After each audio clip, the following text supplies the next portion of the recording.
आपला राष्ट्रवादी काँग्रेस पक्ष हा बळीराजासोबत जोडलेला पक्ष, शेतकऱ्यांचा पक्ष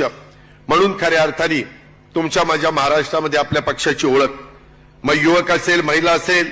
आमचे मागासवर्गीय असतील, मुस्लिम असतील, आदिवासी असतील, भटके विमुक्त अशा सर्व समाज घटकांना सोबत आपला पक्ष कायम जोडून राहिलेला आहे। पक्षाने कायमच पक्षाच्या संघटनेमध्ये आणि सरकारमध्ये देखील या सर्व घटकांना प्रतिनिधित्व देण्याचा प्रयत्न केला। 1 वर्ष 11 महिन्यापूर्वी जो निर्णय घेतला तेव्हाही आपल्याला 9 जागा मिळाल्या, परंतु त्याच्यातनं पण